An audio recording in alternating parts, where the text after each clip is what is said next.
Bom dia, pessoal. Shalom, shalom. Que Yeshua HaMashiach venha nos abençoar. Eu estou passando aqui, glória a Deus, glória ao Eterno, para estar trazendo para vocês um estudo avançado. Antes de tudo, o meu propósito aqui, nesse estudo, é não falar mal de nenhum ministério X ou Y, mas estar ensinando para vocês que denominam-se igrejas o que são seitas, né? E nesse estudo aqui, onde eu estarei abordando o que são seitas, meu intuito aqui é estar ensinando para vocês o que realmente importa, a palavra do Eterno. O que é uma seita na visão bíblica? Antes de acusar, a Escritura ensina que discernir é o melhor, né? E eu tenho aqui em mãos o texto base que encontra-se nos livros de Sefer Masei Hashilishim, que é Atos dos Apóstolos, capítulo 20, 29 ao 30, versos 29 ao 30, porque está escrito assim na Brit Hadashah: porque eu sei isto, que depois da minha partida entrarão no meio de vós lobos cruéis, que não pouparão o rebanho, e que dentre vós mesmo se levantarão homens que falarão coisas perversas, para atrair os discípulos após si. Aqui a Brit Hadashah é bem clara, a palavra do Eterno aqui é bem clara. Que o que? Porque eu sei disso, porque depois da minha partida entrarão no meio de vós lobos cruéis. Quem são esses lobos cruéis? São aqueles que vão fazer destroçimento da palavra do Eterno. Aí eu pergunto para vocês: vocês sabem o que é uma seita? A seita não nasce apenas fora, ela nasce quando o homem atrai discípulos para si e não para o reino de Mashiach. Em outras palavras, quando um líder de uma igreja X ou Y atrai discípulos para si e não para Yeshua, o Mashiach, ali já é considerado uma seita. O termo grego airesis significa o quê? Escolha particular, partido separado. No livro de Atos dos Apóstolos, que é o Sefer Masei Hashilishim, que é o Atos dos Apóstolos, no capítulo 24, versos 14, na carta do Shaul, diz assim: mas confesso-te isto, que segundo o caminho a quem chamam seita, assim servi ao Elohim de meus pais, crendo em tudo que está escrito na Torá e nos profetas.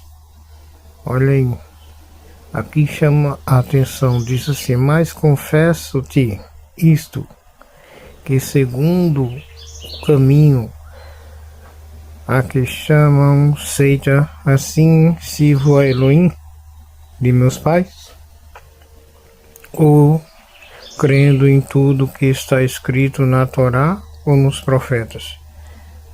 A quem a gente vai obedecer? A Torá ou ao ensinamento dos lobos?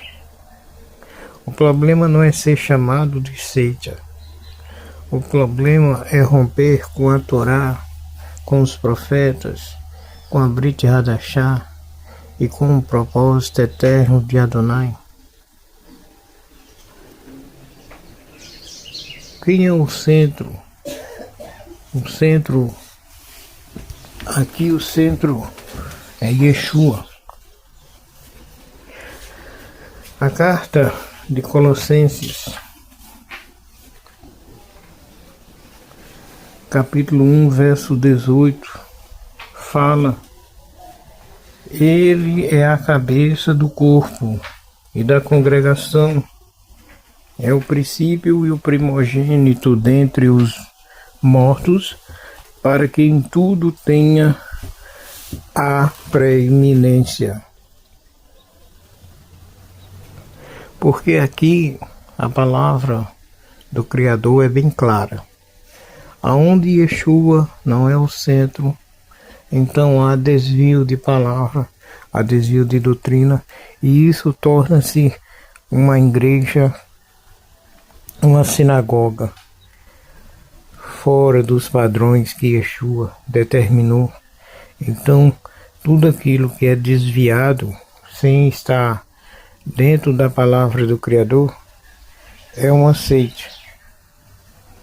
A carta de Gálatas fala, no capítulo 1, versículo 8, 9, mas ainda que vós mesmo, ou um anjo do céu, vos anuncie outro evangelho, além de que já vos anunciamos, seja anátema.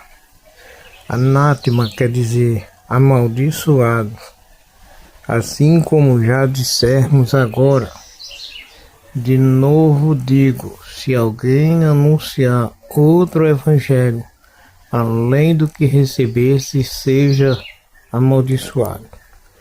Que não é palavra minha não, é palavra do Criador. E no evangelho do Eterno é diferente. Olha, sistema sectário, ainda que venha com aparência espiritual, sistema sectário é seitas.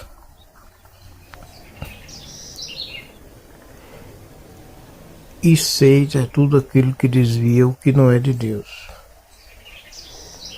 Em Carta dos Efésios, capítulo 2, versos 8 e 9, diz assim: Porque pela graça sois salvos por meio da fé, e isso não vem de vós, mas sim um dom de Elohim, não vem das obras para que ninguém se glorie.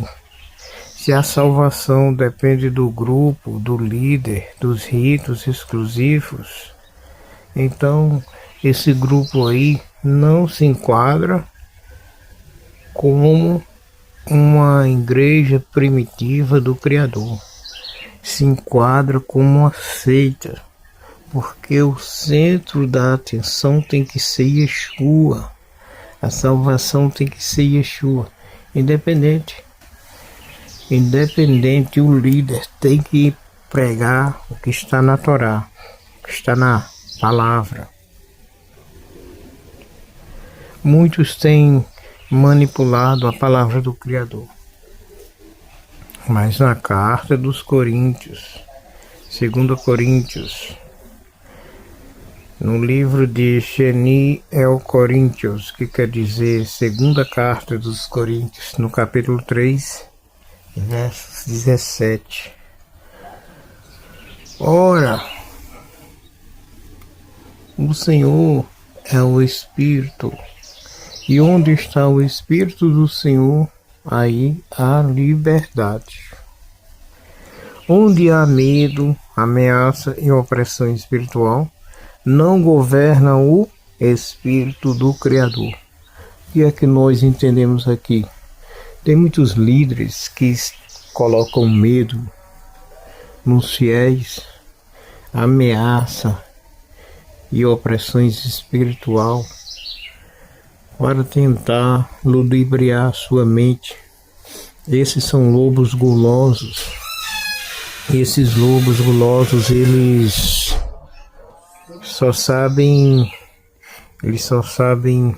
trazer opressão espiritual. Eles não governam no espírito.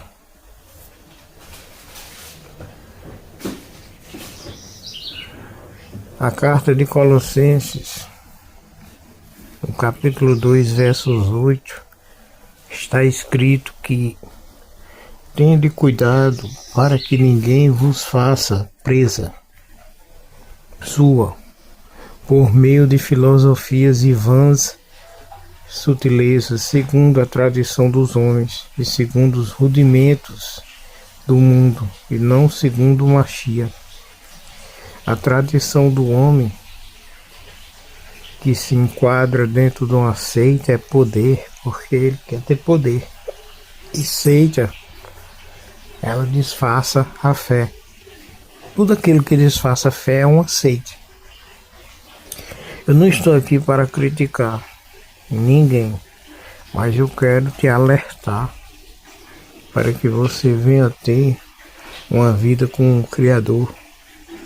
No Evangelho segundo Matatias, capítulo 23, verso 4, diz assim na Brit Hadachá: pois atam fardos pesados e difíceis de suportar e os colocam sobre os ombros dos homens, porém eles mesmos nem com o dedo querem movê-los.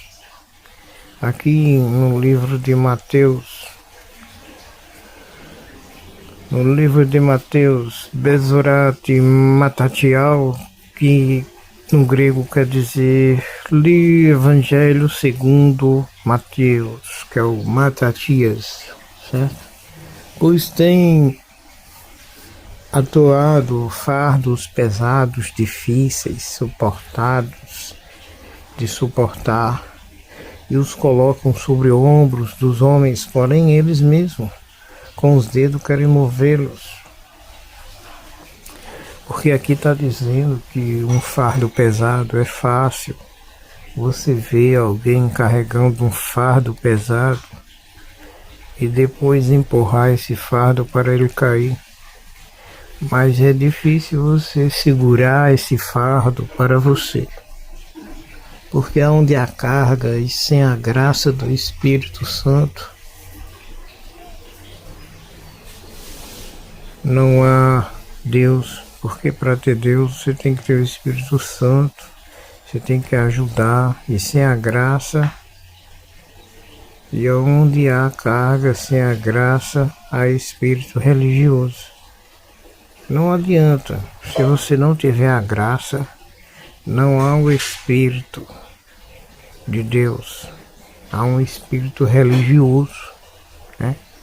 É o Espírito de Deus, ele não quer religiosidade. Ele quer que você o adore em espírito e em verdade. A religiosidade não te ensina isso, ele te ensina seitas. E no Evangelho segundo Matatias, Bezerote Matatial, capítulo 7, 16, que é o segundo o Evangelho de Matatias, diz assim: por seus frutos conhecereis, porventura, colhe-se uva dos espinheiros, ou figo dos abrolhos. O fruto revela mais que o discurso aqui, né? Aqui os frutos devem ser conhecidos porventura. Ou você colhe uvas dos espinhos ou figo dos abrolhos. Essa palavra aqui é uma hermenêutica, uma homilética muito forte, né? Um bom discurso para nós. E eu estou aqui trazendo para vocês esse estudo, né? No livro do profeta Yaucharia, diz no capítulo 6, assim diz o Senhor: ponde-vos nos caminhos e vedes, perguntai pelas veredas antigas qual é o bom caminho e andai por ele, e o achareis descanso para vossas almas. Eita, Glória seja dada ao Hashem, o Eterno, né? Porque quando nós procuramos o caminho pelas veredas antigas, pelo caminho antigo, a qual é um bom caminho, e nós andamos por este caminho, nós estamos achando descanso para a nossa alma. Não existe outro caminho, o caminho antigo é o caminho verdadeiro. E as seitas, elas afastam das veredas antigas. O reino restaura o caminho eterno, mas as seitas afastam as pessoas das veredas antigas. Eu quero concluir, já terminar aqui esse pequeno estudo, porque eu já quero dizer de cara aqui que Yeshua não fundou uma seita. Ele restaurou o caminho. No livro dos profetas, vou estar lendo aqui, Yashayal, capítulo 8, verso 20. A Torá é o testemunho. Se ele não falar segundo esta palavra, jamais verão a alva. Tá vendo? O que nós entendemos aqui? Se afastar da Torá prende pessoas e exalta o homem. Não é o reino, é seita. Aquele que se afasta da palavra do Criador, prende-se a pessoa e exalta o homem. Não é do reino de Deus. Ele é de uma seita. Entendeu? Ele é de uma seita. E o perigo da seita é de fazer ficar cego espiritualmente sem aprender a verdadeira palavra do Criador. Eu já agradeço a atenção de cada um. Que Yeshua, o Mashiach, te abençoe hoje e sempre. Amém.